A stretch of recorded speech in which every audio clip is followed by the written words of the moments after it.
Ann Arbor's Talk Station, 1290 WLBY. Damian on Design with Damian Farrell, local architect with Damian Farrell Design Group. It's Designs on Michigan with the Bentley Historical Library. Now, the last couple of weeks, we've talked with the associate directors of the Bentley about the wealth of resources in there and focusing on the mid-century modern and architecture and how they're preserving a lot of the artifacts from that era. Yeah.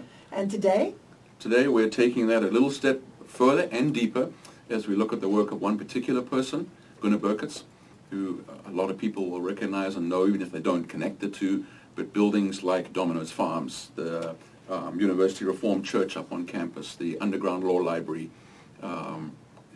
just a powerhouse of design, a man who came through Cranbrook, and we talked about Cranbrook on the show before, so just connecting some of these dots together. And joining us is Martin Schwartz. He's an associate professor and associate chair at Lawrence Technological University's Department of Architecture. Great to have you with us. Welcome. Thank you. Welcome this morning. Tell us a little bit about Gunnar Birkerts and kind of lead us up to how he got to be who he was. Well, it's an interesting story. He was born in 1925 in Riga, Latvia. And at the end of the war in 1944, he somehow managed to make his way to Germany. He was educated in Stuttgart. He made his way to the United States, to Detroit, to work with Elio Saarinen in, I think, 1951. There's a great long story I've read about that, how he showed up at midnight, because apparently they worked around the clock there. There was no work in the office, but they managed, because they liked him very much, to get him a job at Perkins & Will, a fine Chicago firm. Yeah, absolutely. One of the famous Chicago, one of the originals, yeah. A good firm. And they called him back like a year later. We've got work for you. At that point, though, Elio, the elder Saarinen, had died. Eero, the son, had taken the office. And Gunnar joined the office, which, as I think you know, Damian, very quickly gained a reputation of doing some very, very interesting work, work that really began to move away from strict modernism. And in that office were a number of architects, young architects at that time, who later became very well known, and they're all incredibly different. Yep. Robert Venturi, yep. Caesar Pelli, Kevin Roach, John Dinkeloo, Tony Lumsden, and Gunnar Birkerts. Gunnar Birkerts. Birkerts, in fact, told me he used to sit right next to Venturi. And you can imagine what that was like, because their work is so incredibly different. Completely different. How so? Well, you want to take it and... Well, I guess if you wanted to connect Venturi with Ann Arbor, the halo on the University of Michigan Stadium. So Venturi's work, a lot of his fame came out of a thesis that he created a long time ago, probably in the 70s, if I'm right. That kind of what Stadium Boulevard was really what American architecture to some degree was all about. So Stadium represented America in its roughness, its gaudiness, its signs, its blank facades, its plain. It was all about, that's what we were doing in America. We were selling stuff, right? We were building it on the strip, and you could find that stuff anywhere in America, all right? And it's kind of showed up on the halo a little bit, I think some people might argue. But anyway, so yeah, very, very different people. Gunnar Birkerts, I think, very fine-grained stuff, but got into a lot of concrete and some of that brutalism style, but still very detailed-oriented in his work. The contrast is actually quite interesting. Robert Venturi and his wife and partner, Denise Scott Brown, who never gets enough credit. True. Very bright people, both of them, and wonderful writers, became interested in the strip, in the highway, and in popular culture. And they tried to take the source of popular culture and turn it into high art, into great architecture, right? And that's one way of going about it. But a guy like Gunnar talked a lot about his organic process. And he talked a lot about his process being organic, but not necessarily his buildings. If you go to the Bentley, which we're going to talk about, we should talk about, you'll find layers and layers and drawers full of his own personal sketches on cardboard, on, I think, notebook paper, certainly on architect's tracing paper, in pen and pencil and so forth. Just doodles and squiggles and all this sorts of things. I think he drew and thought and drew and thought. I talked with a guy some years ago who said, if you're not drawing, you're not thinking, you only think you're thinking. That's a great expression. Isn't that true for architects? It's very true. And I think that's what Gunnar did. He drew and he thought. And he worked out his ideas just by letting his hand go across the paper. So over time, and in fact, with his most recent, possibly his last building, just completed recently, just opened in the National Library of Latvia, I think we see all of that coming together. Is he still working, or? He is 89 years old now. He is quoted in an article I saw just a few days ago as, "That's my last building." But his last building, this great, hometown boy makes good story. He returns to, and he's worked on this building for 25 years. In the late 80s, he got a call from him. And this is just before the Soviet Union relinquished its hegemony over Eastern Europe. They said, "You want to do the National Library of Latvia in Riga?" And it was on and off and on and off. Funding, politics. Sure. Oh, yeah. Funding, Yeah. politics, funding, politics. It was just opened about a week ago, and I've gotten some material online from friends who've been there. And it's a wonderful, unusual building. I would say organic in shape, as well as the process of an organic process. People can go online to the National Library of Latvia, and even if you can't read Latvian, there's a lot of English, as I recall, and you'll see this highly unusual shoe-shaped, sort of glowing, glazed building. Okay. And it's a landmark for them culturally, too, because it's really the symbol of bringing together all of their artifacts, their folklore, their library materials together for the first time in this wonderful building. A great way to sunset your career.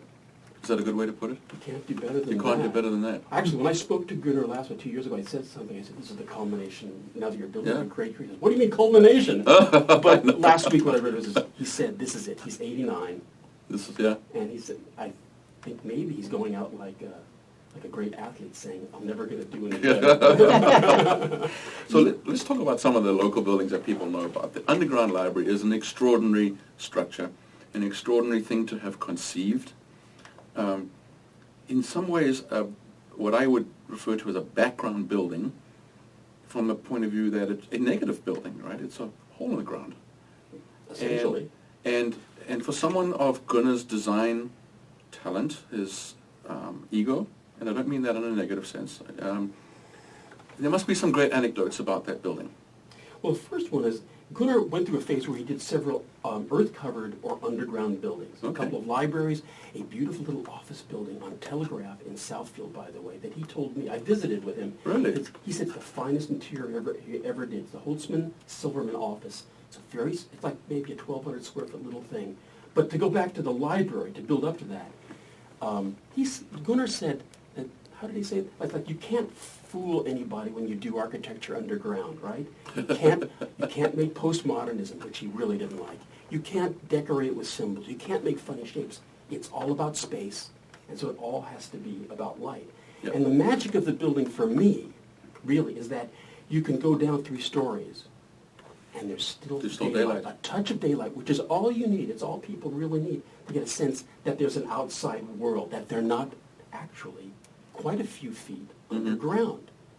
And enough of that filters inward toward the stacks, where you don't really want too much daylight, which can degrade books and artifacts. There's enough of that you never have the sense that you're somehow underground. No, you don't. Like you do not. And that's the wonderful thing. You can go in, and there's wonderful stairs in the atrium swing back and forth under the skylights, and you look up against it, and you get a different view, but the full pleasure of seeing this wonderful collegiate Gothic building, which it defers to. It does. It does. So was that a competition? It was not a competition, I don't think.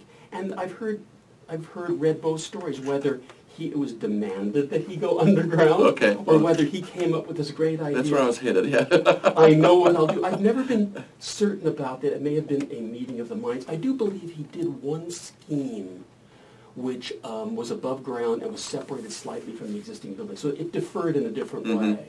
But I think everyone is pretty happy with what the result is, because you have the pleasure of both. The great storage of artifacts and materials for a great law school, for a great university, and you have the collegiate Gothic, which so many people love. Yeah, they do. The law school is it's deeply loved, especially by its alumni, right, and its graduates. Are you aware what the background was, how he was selected for Domino's Farms? A little bit, yeah. That's a wonderful building too, and I think he is of 2 minds about that, because he did this for Tom Monahan, the founder of Dominos Pizza, another strong-willed fellow, I understand. And Gunnar is a very strong-willed. He's even in his 80s. He is a big, physically large fellow with a very strong voice. You can imagine how, at sort of a prime of a career, in his 40s, 50s, he would have impressed a client with sort of strength and confidence. He still got that. And I think Tom Monahan, I understand, is the same way. And Tom Monahan loved Frank Lloyd Wright. Yes. And has a great collection of Wright things. But he also began to hire other contemporary architects to do little things, houses for his family. Right, he had this famous list, right? He had the list, right, list. and he sponsored lectures around here, and it's a wonderful thing. I think that I believe that Gunnar's office didn't have a lot of work at that time. Gunnar was not comfortable with what we now call postmodernism, which is to say a lot of obvious historical references. Mm-hmm. But I think he wanted the job. It was a good one. And so they somehow had a meeting of the minds, and I think that Gunnar he excerpted, he was refreshed by Frank Lloyd Wright. And I think that the Dominos building sits beautifully in the landscape. It has some great spaces as well. Yeah. And it's not, Damian, I don't know what you think, but it's not mimicry. No, I agree with you. It takes the essence of a style. And I love the entries to that building. When you think of the amount of square footage out there, and that it really is a horizontal skyscraper, when you walk on these lobbies, they're very intimate. They're very low, and which is what Frank Lloyd Wright was so much about, and the whole style of it. Particularly the lobbies on the eastern side, so the ones that faced US 23. Those are the ones I'm most familiar with. But they have a wonderful scale to them as you walk in. In a transition from the parking area, you walk under beams and under roofs, through garden areas, and you transition outdoors to the doors, and then you're into this building, and it's very simple and elegant on the interior. The siding is very good. Yeah. This long, low, nice red brick thing yeah. sits in these rolling glass hills. The drive entry sort of winds around. It's not pretentious. It's very comfortable. Yes. You park easily. You come into the lobbies. It's a good case for the horizontal skyscraper as a really smart way to make a building. And Gunnar was always concerned with daylight, as we spoke a moment ago, and energy, and I think he had a good sense of being careful, responsible about those things, and siting before a lot of others. Professor Schwartz, we were very intimate with that building ourselves here. These radio stations used to be located out there when Tom Monahan owned the stations back in the day, when he owned a lot of things like the Detroit Tigers and the museum and all of that. Mm-hmm. So we know what you're talking about. Yeah. But two great examples right there of Gunnar Birkerts' work. What else? And look at the contrasts in that work too, and then jump to the University Reformed Church, a building that actually a lot of people don't even know is there. When you say to them, "Oh, it's up on Huron," and they have to stop and think. So there's this background building again, but with this incredible sense of light. And the interior, to me, is one of those church spaces, one of those religious spaces that stops you. It's wonderful in there. Yeah. Damon, I hope you were in there before it was taken over by a new congregation. Yes, I saw it first in 1983. Yeah, right. I be careful how I say this, but it seems that the current occupants think that God should be most appropriately worshipped in a nightclub type of atmosphere. And they're going to have to answer to God for removing light from that space. Yes, they are. That's something I wouldn't want to have to... They're not going to know about this till they arrive. It could be too late. And we talked a little bit about this with our friends from the Bentley, the two Nancys, Nancy Bentley, or Nancy Dramedy and... Nancy Bartlett. Nancy Bartlett, thank you. About how when people take over these structures, the owners of them, they are supposed to have a sense of that history and preservation kind of built into it. It's a responsibility. Mm-hmm. That's so true. Especially with a really good building, it's not a blank slate for someone else to come in. And it's not like putting the mustache on the Mona Lisa. Duchamp. Right. Did you have a responsibility to work with? But also, if you understand the quality and character of an existing building, you can come in and it'll give you a lot of hints of good things to do. But to talk about the building itself, it was a very modest space, but one that I like a lot because it integrates two important systems, structure and daylight. Yes. The two work together so beautiful. It's really a series of parallel concrete planes that hold up the roof and which are separated at the top by skylights and by long, thin windows. So light's always coming in. It's glowing. It's touching the surfaces of the concrete walls, which are also the structure, and the whole thing is of a piece. The altar, the stage platform there was just a beautiful light wood, maybe a maple or something, I don't really know. Mm-hmm. Very modest and detailed beautifully in a very contemporary way. And I could really see sitting there on a Sunday morning and watching the light come in and really getting a lot out of the service. It's not a big space. There was a school building also originally designed, which would have taken it to the other street just parallel from I didn't know that part. Okay. Yeah, and I think in the book you could see an original drawing there.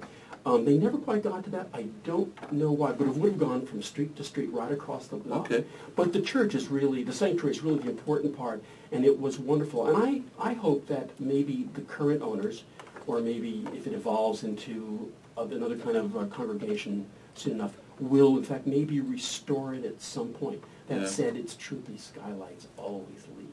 Yeah. I talked to Gunnar about that. If you look at his construction drawings, which are available for anyone to see at the Bentley Library, because I've seen them, you look at the table and you go, that would never work. I don't know. It just has the glass in a notch into the concrete wall and maybe some gook on it, some chemical to keep the...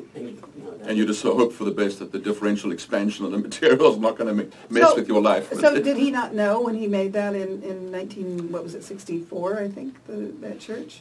I don't know what he was thinking. I think we spoke about it. This is a long time ago now.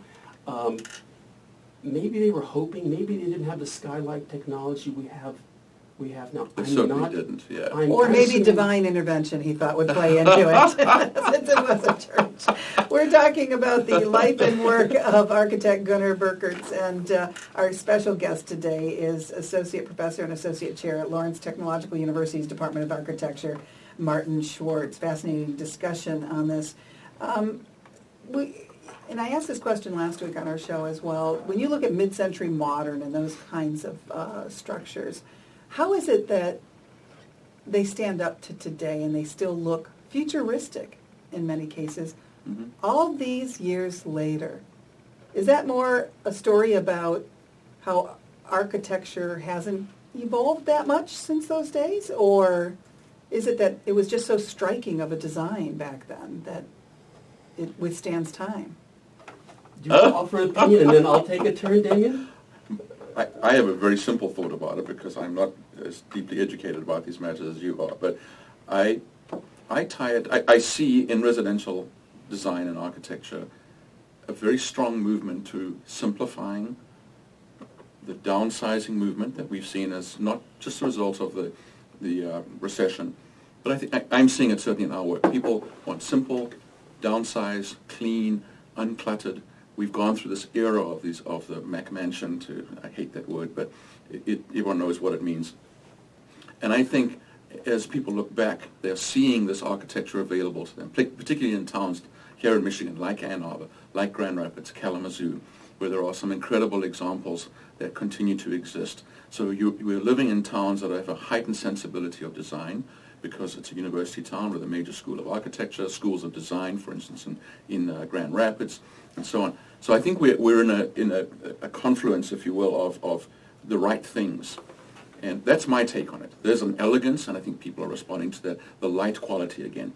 I think the way these homes brought the light in, because large sheets of glass, large areas of walls brought light in. There's a quality to them that I think is appealing to people now.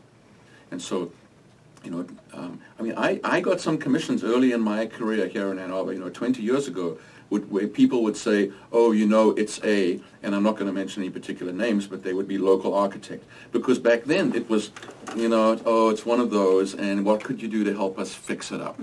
Now it's, it's one of those, and what can we do to keep it? And Professor Schwartz, what do you think? Well, I live in one of those wonderful buildings, and it's worth noting now, I live in a building by David Osler, who just passed away last week, as you may know.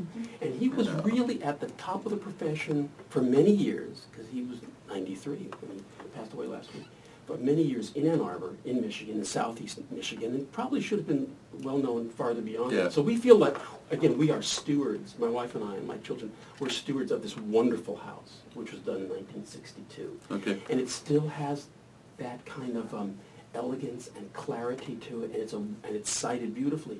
That said, we as architects have to understand that as human beings, we are all creatures of habit.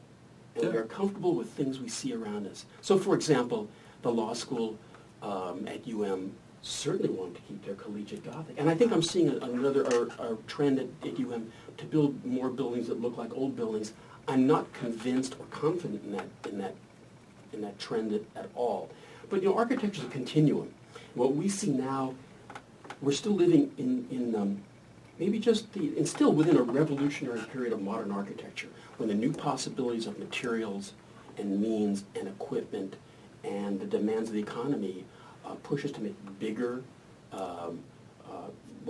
mainly bigger buildings, more of them, more close together. We'll look back maybe hundreds of years from now, and we'll see it as part of a tradition. I mean, at one point, the Gothic was radical, right? Right, yes. What's the song from the Rodgers and Hart thing? There was a song, they all laughed at Rockefeller Center, now they're dying to get in. Yeah. Right? Mm-hmm. And I think it'll be that way. Yeah. But I do sense that the Midcentury Modern, a lot of which can be found in the good collections at the Bentley, people are coming around to it. Yeah, It's interesting. In a very big way. I think this resurgence is extraordinary. I mean, Ann, who's been through the process of buying a house and we're getting a house built. So your searches through real estate available here in Ann Arbor have highlighted so much stuff that you've shared with us. Mm-hmm. Yeah, and so we've both been very heightened by it. So connect this to the Bentley for us. What does this mean to you? Well, it was just, my writing the book was a great gift from Gunnar because I was not Well, tell us about the book quickly. Yeah, the book. Just insert that. I have here a copy of the book that I wrote about his architecture, along with his eldest son, a well-known literary critic and educator, Sven Birkerts. Sven wrote a biographical bit of text about his father. It's really lovely, and I very much separately wrote about the architecture, its significance, the individual buildings, the periods of work that Gunnar went through, and kind of ways that people could consider if they're interested. Fortunately, because Gunnar was the last person, I think the last architect of real international prominence to work out of this area. I hope not the last, but he was the most recent with that reputation. He left most of his materials to the UM and to the Bentley Library. And knowing the librarians there, particularly Nancy Bartlett, who's an old friend and a person very much interested in the architectural and urban world, it all came together. Gunnar's asked me to write the book. Nancy was there to help and introduce me and help me find the materials, and the rest of the staff was great. So they've got this wonderful archive of lots of things, but especially of the architecture of this area. They've got, I think, George Brigham stuff and Bob Metcalf stuff now. I think they have a big chunk of the Albert Kahn work. Although I have to say, for anyone who wants to know, at Lawrence Tech, we have Albert Kahn's library of books. Okay. Oh, really? We have his actual book set up in a room that I believe with the original or reproduction cabinetry. His collection. If you want to know what Albert Kahn wanted to see, you can turn around and look at it. But the Bentley is a very distinguished and large archive and a wonderful resource. So I was able to go in there and go through the actual drawings that Gunnar made, the paper that his hands touched, his pen, and then compare the evolution of the work from initial sketches through to final working drawings, and along with letters, some of which were wonderful to read, letters between the architect and the client. So by doing this, you can get a real sense of how the ideas progressed, or maybe moved backwards sometimes, and how they finally difficultly made their work way to becoming a real building. So interesting to look at the drawings and then to look at the building that actually was created. And in the case of Mr. Birkerts, it appears that as he draws, just from my kind of crude description of this, it's almost as though he's drawing so fast. It's like something's coming out of his mind onto the page so quickly. The drawing itself isn't as steady as I would have thought an architect drawing something out would be. Well, these are very, I agree with you entirely. These are, of course, his very initial drawings. And what we do is we'll draw on napkins. We're famous for our napkin sketches, aren't we? Yeah. And the National Napkin Sketch Competition was just announced. The winners were just announced last week. Damian is serious. There's a new competition. If you read Sven Birkerts' really wonderful biographical essay on his father at the beginning of the book, he talks about his father collecting the cardboard that came with shirts from the laundry, from the dry cleaners, and drawing on that. Architects were drawing nice smooth surface, right? Beautiful white smooth surface, and those drawings slowly become refined. Right? It's a designing a building is a long process, a wonderful process if you enjoy it, as I think we do. But you go through a lot of stages of trial and error. I mean, you can't be entirely systematic. It's not design is not one straight line from A to Z by any means. You continually loop back, and if you go through the archive of drawings or drawings by any architect you might know, I think you'll find that there are stops and starts and dead ends and new insights, and they're all represented in drawings as they become more and more definitive. This is a beautiful book that you put together. When did you publish this? It was published in 2009, and worked with Gunnar on it. And Gunnar actually assembled his team of writers. That's his son and myself, and then actually found this wonderful publisher, Menges, out of Stuttgart, and they made us look very good. It is a beautiful publication. It's gorgeous. Gorgeous. Are you telling me this is the first time anyone put it together? Such a volume of His work. Of his work? Well, in fact, because he has had such a long and distinguished career, there have been other collections. I would say that this is the most complete, most definitive.